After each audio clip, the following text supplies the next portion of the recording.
Hey guys, what's up? Welcome back to Infinity Gaming. It's me, Jogan, and today I'm going to with you guys and Blake J. Harris to talk about basically anything and everything about gaming. How you doing, man? I am great. Thanks for having me on. I love your sweet background I mentioned to you. I guess that's a blanket up there, the Nintendo one, but it's a cool blanket. And thanks for having me on, man. Well, it's like sound absorption. 100%. Nothing but the best quality Yeah, fleece that's like blanket. a premium studio you got right back there. This is like a significant upscale from my 6 months ago. I was working off a laptop stand. Now I got a Progress. now I got a desk and it's like, oh my god, night and day. I highly recommend it. So, Blake, you just finished a new book. It's the history. What's it called? All right, so I wrote the book Console Wars about the battle between Sega and Nintendo, and I'm actually still finishing up the new one. It's called The History of the Future. It's about Oculus, Facebook, and the quest for virtual reality. I still have a few more weeks to go of writing it, and it comes out next July. But I'm really happy with how it's turning out. Hopefully, you'll enjoy it as much as you enjoyed Console Wars. If it has the history of video games, it's already like a number one for me.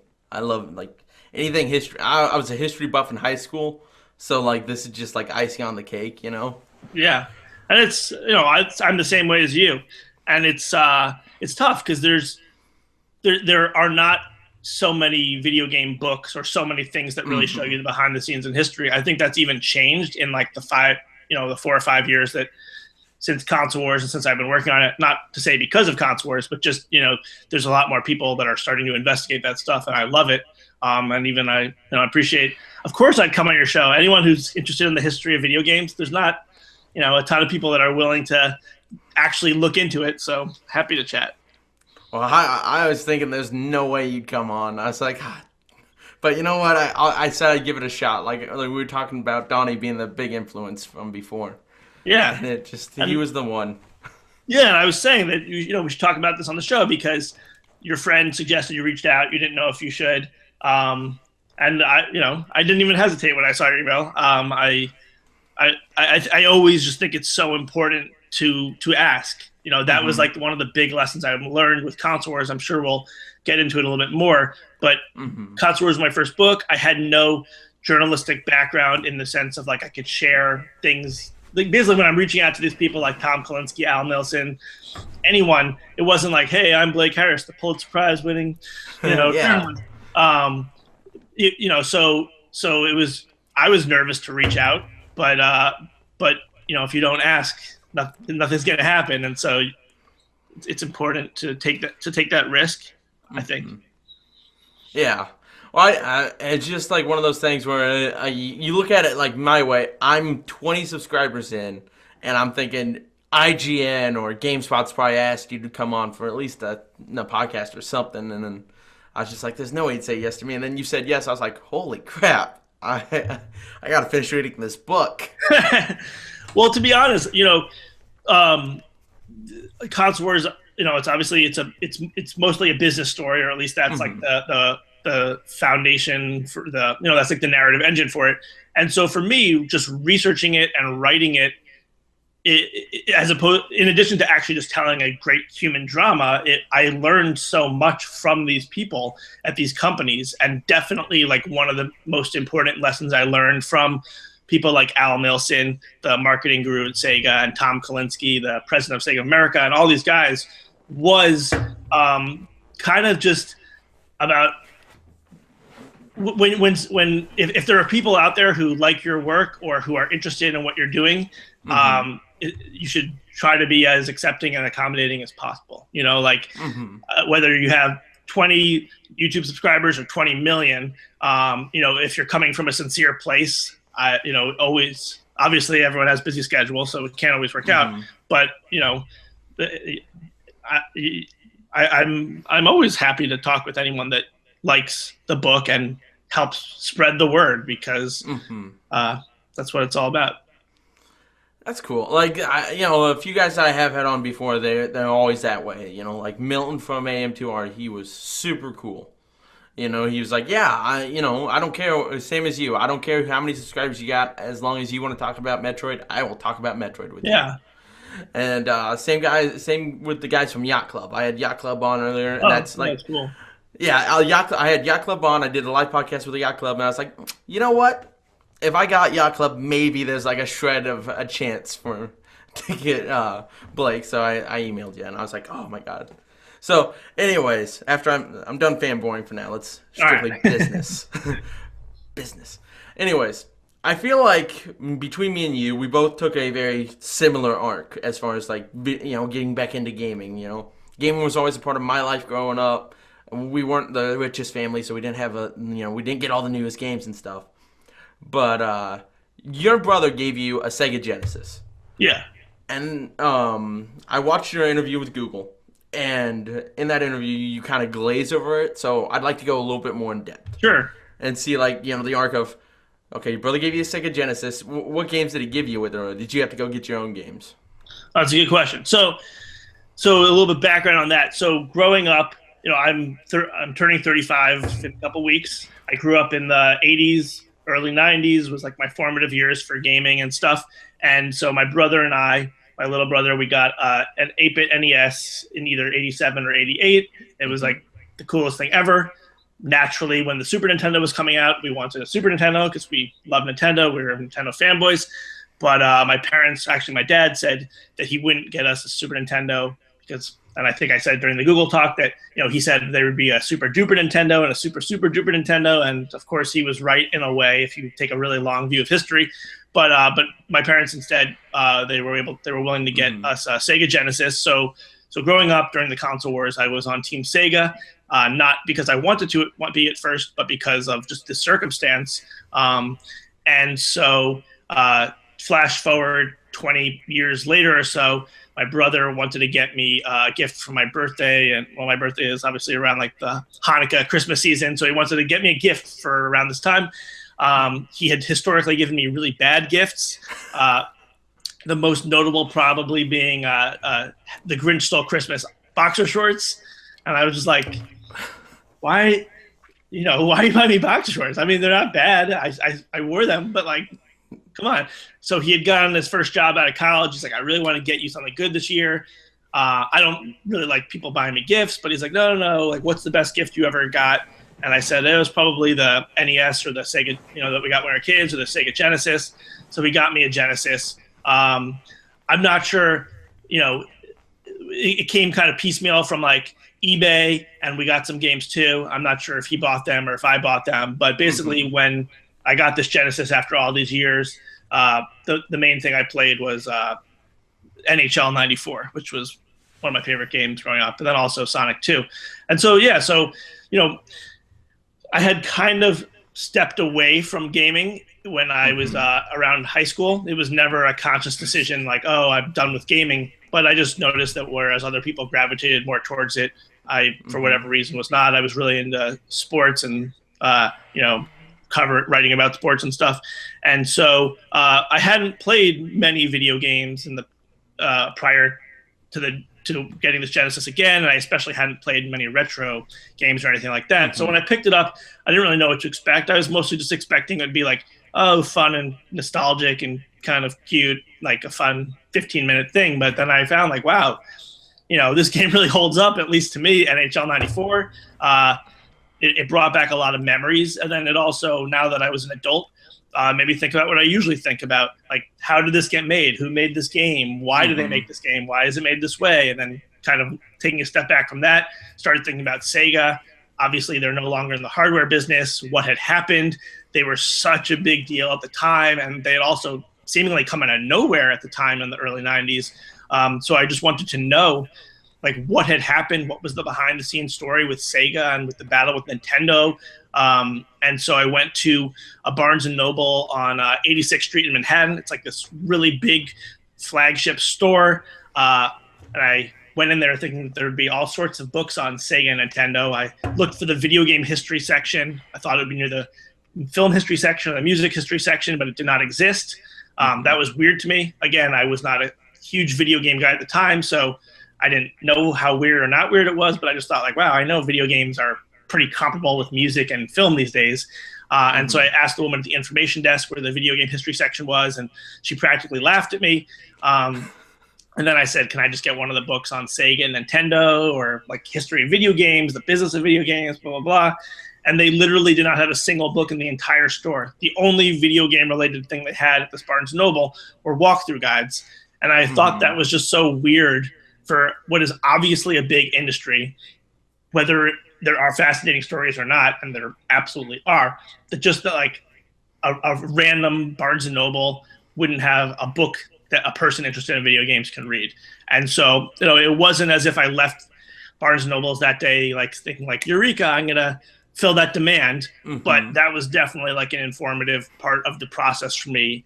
And it shaped a little bit too the way that I wrote Console Wars. I wanted it to be a book for anybody. I wanted it to be a book that you could, pick up in Barnes & Noble, whether you're a hardcore gamer, whether you just fondly remember it from back in the day, or just want to understand what the video game industry is.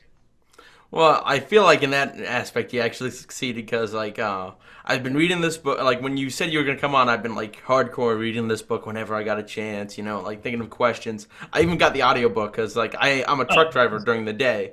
So, obviously, you can't read a book and drive. So, audiobook. But I was talking with my mom. She's like, what's this book you always read? And I go, it's Console Wars. It's the history of Sega and Nintendo. And she goes, okay, what's it about? I go, it's basically the story of an awesome man named Tom Kalinske. Yeah. And, like, his amazing story. And she goes, what'd he do? And I, told him about the Flintstones vitamins and He-Man and Hot Wheels. And I go, he's basically responsible for my childhood. Yeah, exactly. And she goes, is this a book about video games? I go, yeah. She goes, let me see. And she typed up on Amazon. I think she's going to buy it for herself. Yes. And she has awesome. Nothing. Does not interested in video games whatsoever. I've talked to her about it before, and she's just like, why do you talk about this useless information? I'm like, it's not. I mean, it's interesting, because like me and you were both talking about, we're both history buffs, and we love history. And like for me, it was American history, and I'd read my American history book just for fun, because I'm a nerd. Yeah. Me too. Proudly. Yeah. I was like, yeah. And so when it comes to video games, when I started getting back into it, much like you, I wanted history, and I wanted it at all. And when I did the very same thing with you, I went to Barnes & Nobles, and there was nothing there.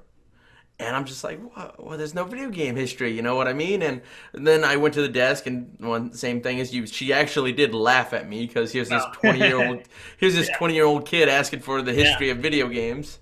And she looks up and she says, here's Console Wars. And I go, do you have one in stock? And she goes, no. I'm like, well, crap. Well, that's awesome that they had it.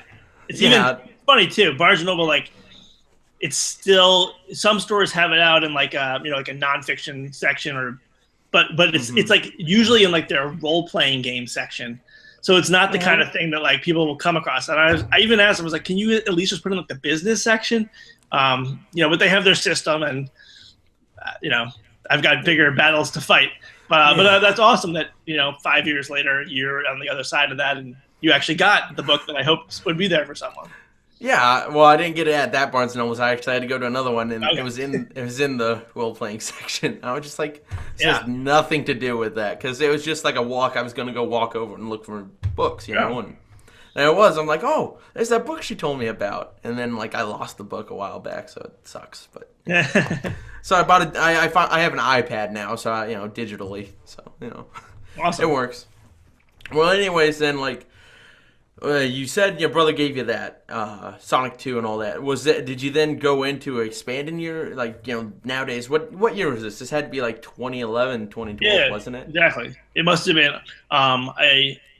It must have been 2011, or maybe like the Christmas of 2010. But it was around that time, yeah. Okay. Did you decide to okay, I'm interested in this. I'm going to check out like newer games, or did you go strictly retro?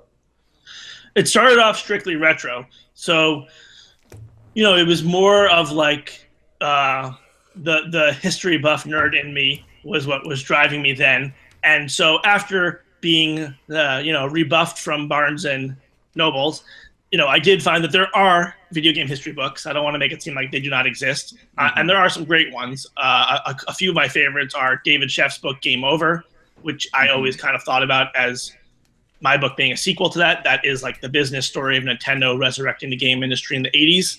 And then also Stephen Kent's Ultimate History of Video Games, which is a little bit more like an oral history type thing. So I spent like the next few months getting a hold of those types of books, seeing what was out there. They're either, out of print, a little bit harder to find. I remember the David Sheff book. That was the first time I spent $50 on it. It was like the first time I ever paid like above market value on Amazon just to like get a book. Like I guess it was a collector's item or something. I don't know. But and then as I was reading these things, that was when I started to kind of get more into the playing retro game side of it. If I'm reading about the making of Super Mario Brothers or Zelda or any of this stuff, it made me want to. Actually, my parents still had my Nintendo from when I was a kid, so I was able to get that. Also, do some emulator games as well. You're lucky. You are lucky. I do we buy it all. Yeah. No, I'm really happy that I still have the exact Nintendo that I grew up with to play. And yeah, so I started getting back into that. And then at some point, I bought a PlayStation 3 to play Batman Arkham. And then I've always been into sports and sports games. So, getting like the Madden games and stuff and those kinds of games. That's like what I would play just like at night when I'm brain dead and want to play some stuff. Yeah. So yeah, once again, that's kind of similar to mine. Like I bought a PS3 only. My game was I wanted Infamous second. Okay. I wanted Infamous 2, and they sold it. I asked for the Jak and Daxter Collection, Infamous 2, and DC Universe Online, and they sold the Jak and Daxter Collection and Infamous 2 before I got to go. I called ahead, and they were supposed to save it. It's a real bummer. Yeah, but they gave me the Uncharted pack. Of 1 and 2. That's good. I say that I always credit those two games. The first game, Uncharted Drake's Fortune, as the game that was like, this is what gaming can be. Like games aren't just Mario and that really bad Batman game you bought on the GameCube when you were 10. Right. Here's a game that tells a story with characters, and like that's similar to me because I bought a PS3 and I was like, okay, we're off to the races now. And then that kind of that was the thing that jump started my thing of okay, history and games. I want to know it all. So I don't know half as much as I would like. I'd love to hear like the stories behind like Sony and their whole idea with Crash Bandicoot and Insomniac. I feel like there's a story there, and there's so many. I mean, really, like when I started to get into what would like become the book. My first question or my biggest concern was that there like wouldn't be a story there. And I guess like what I realized is that whenever there's like a lot of money and especially like a pop cultural influence, there's always going to be some story there. I didn't expect it would be one as interesting as Console Wars turned out to be with, but like, every game is pretty fascinating, whether it's a hit or a flop. It's nowadays it's dozens of people, maybe even hundreds of people working together to try to create this, unified mission. And whenever there's a lot of cooks in the kitchen, it's just hard to get everyone moving in the same direction. There's going to be, you're going to make mistakes. You're also going to realize things that aren't working that you think are going to work on paper. So it's just almost always a fascinating process. It's a lot like movies. And I guess that's where I would hope that like our cultural fascination and interest would end up going. Everyone loves behind the scenes movie stories, and there are so many outlets for that. With games, it's a lot different. Even when it happens, it's usually only with like, the franchise iconic blockbuster titles, but there really is there's a story behind every game, and most of them are pretty fascinating, especially for people who like that sort of thing like you and I. I understand there's a lot of constraints with people still working for these companies, so you can't be as open about it. And the PR process, unlike movies where you do kind of talk more about that making of thing, and people are more like household names, like directors and producers. But I would really like to see over the next 5 or 10 years, the amount of coverage of like the making of games, both new and old, really increase. That's something that I love as a writer and also as a reader. Yeah, like you said, I think like there's so many stories that haven't been told yet. I'm excited to hear them. Like I'd love to hear the story, and you probably came across this. Like when Square Enix decided to leave Nintendo for the PlayStation. Like, Right. I'd love to hear that story. Like, there has to be a little bit more to it than just the CD wasn't working. You know, Oh, like for we can put sure. on cartridges or a CD. There has to be more to that, you know? Because before it was fine. They even had a tech demo, and then like that was it. Like, what was the backroom doors? You know, the backroom meeting there. But I feel like in a few years it's probably gonna change. But for now, like you said, I watched your interview again. You know, like I said in Google, and you had trouble talking to the guys from Nintendo even Right. about coming on, and I feel like that's another big problem because like Sony and Nintendo and even Sega, I think to an extent, probably don't want to talk about these things. You know what I mean? Like they don't. And someone paint them in a bad light, and they're like, "Well, you hush hush on that. They don't need to know about this. You know, enjoy the game. Yeah. Don't enjoy the story." And I Right. feel like that's super interesting. Yeah. That being said, like you said, you know, Console Wars is being made into a movie and a documentary now. Yeah. So how's that process different now? Is it like, and I obviously added a lot of pressure because he said you weren't done writing the book when it got picked up. Yes. So how's that different now when you're juggling a new book, a documentary, and a movie getting started? It's a good question. So yeah, so we actually I met with Seth Rogen and Evan Goldberg. Evan's Seth's writing partner and best friend and business partner. I think in January of 2012. So that was 10 months before we even sold my book proposal, which was basically like at that point I had done 50 or 100 interviews and I had an idea for the story, but I hadn't actually written the book. So it was before I wrote the book. And then we ended up selling the film rights to Sony with Scott Rudin producing, and he did a lot of my favorite movie adaptations of like The Social Network and Moneyball. And so, there was definitely pressure. Like I remember when my agent and manager called me to say that they had sold my book proposal, that I was going to get to be a writer full time, and I was going to get to write this book and know it would be published. And finally, something I write would be read by people beyond just like my mom and my girlfriend. And then I just remember like this feeling of like, oh my God, I did it. And then like this like record screech of like, wow, now I have to actually do it. Now I have to write the book. Like all I've done is now just put myself in a position. So I wrote the book knowing that was going to happen. And then we actually filmed some parts of the documentary while I was writing it, which was stressful at the time, but turned out to be a really good thing because it gave me a chance to reconnect with some of these people and really get even more intimate into the storytelling with them.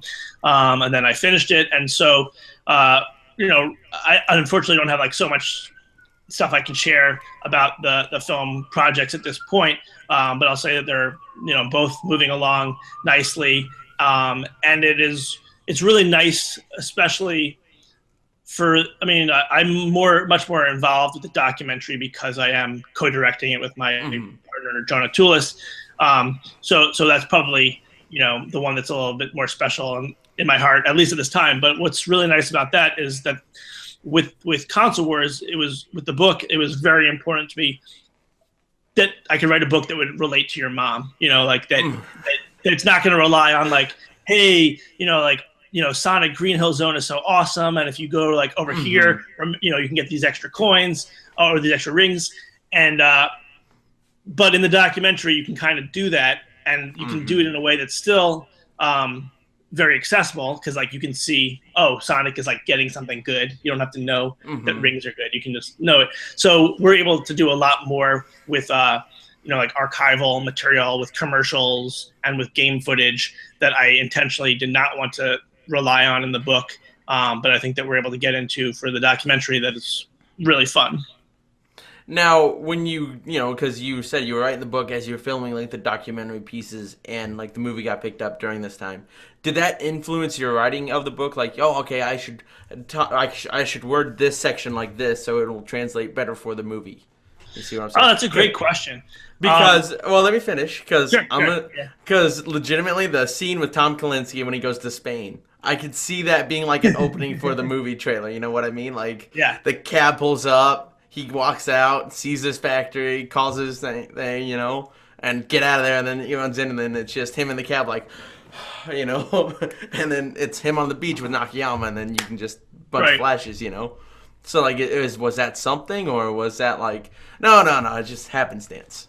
It's more happenstance. If anything, it's actually the reverse, which is interesting. I mean, it's a good question. A few people have asked me that before, because the book is written in a way that I kind of describe as like literary film. Like I want the book to read like a movie where you're actually seeing scenes play out.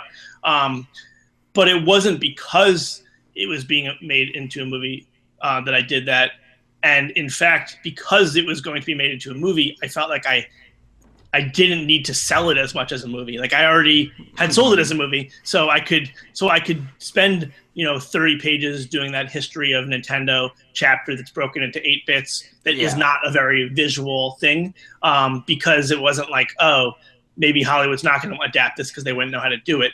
So for me, it was always just about the most accessible way to tell the story. And especially after speaking with these people, particularly the people from Sega, like they're so vibrant, and such a big part of the story was obviously just the vibe and just their personalities. And so to capture that, whether it was like Tom at a illegal factory in Spain, or on the beach with Nakayama, or the people staying up all night at CES, potential spoiler alert there, like that was just so much more about the best way to capture the story to honor these people than it was about like, how can I make a cool version of this, or how can I make it the most cinematic. And I especially, I feel that was really the guiding force because of decisions that I made with this new book. After Console Wars came out, it obviously has done very well, and I'm super grateful and so honored I got to tell it and that it has been received well. But there were, as I'm sure there are people that don't like the book. Because of the style of the book. And so I could feel that when I started very early stages of this new book, a part of me was like, well, maybe I should make it less movie-like. Maybe I should not go as much in that direction as I had, because I don't want to, face criticism, or maybe there's validity to those criticisms. And then the conclusion I ended up reaching was that decision would have been like made for my ego. And that is really not fair to the people whose stories I was telling in this new book. And that, as with Console Wars, I need to give the best delivery mechanism for their story, and which is probably going to be a more cinematic, in the moment, movie-like experience. And so I really do think that like that's just it's a great page turner way of storytelling. It's a great way to keep people invested. So it was not so much because I had a movie deal, and again, it was maybe even because I had a movie deal, it actually gave me freedom to do things that were less cinematic at times. Yeah. So like, I don't know. I'm just kind of happy that for a second I was like, "What? You're writing in a different style in the new book?" I was like, "Oh crap! I don't know if that's gonna be good." But then you're like, "That's good." And you kind of went through the same process that I went with. You know what I mean? Like I had a guy comment on one of my recent videos about 100% being, "Oh, it's you don't know what to talk about." He wrote a 3-paragraph comment about like how it was on the Xbox One X reveal, and I said how I was disappointed in it. I didn't want what I wanted from it. And the guy wrote a 3-paragraph section about how the Kinect was gonna save it all, and all that good jazz. You know what I mean? Like I didn't know what I was talking about. It's gonna have better games than PlayStation. I was just like, okay. My first response was, fuck that guy. Yeah. But then the next response was, okay, maybe he does have some points, I guess. But at the same point in time, I said something in a way that made him respond in a 3-paragraph format. So apparently I said something that struck a nerve at some point. Yeah. That's good. I think, listening to the criticism, especially when it's respectfully delivered, which isn't always the case, is important. Like, so yeah, in the end, I did not change the style because I didn't think that was best. But I did spend a lot of time asking myself, like you did, like, all right, well, what is this person actually responding to? What did bother them? Or what are there things that I can do that stay true to my style and what I think is important, but also maybe address some of their concerns. And so I do think like the writing in the new book is definitely improved in my opinion. And I think that, some of those people who maybe had issues with the style in the previous book will have less issues with this one. But at the end of the day, it's got to be, the whole joy of going behind the scenes is like being a fly on the wall or a fly in these people's heads and actually seeing it from their point of view. And that's, I can't stray from that. Well, we're kind of already into it, so for those of you guys that haven't read Console Wars, just go pick up the book, pick up the audiobook, read that book. If you're into video games at all, I think it's a must read. Thank you. Yeah, no problem. Trust me, great book. Well, let's get into your new book.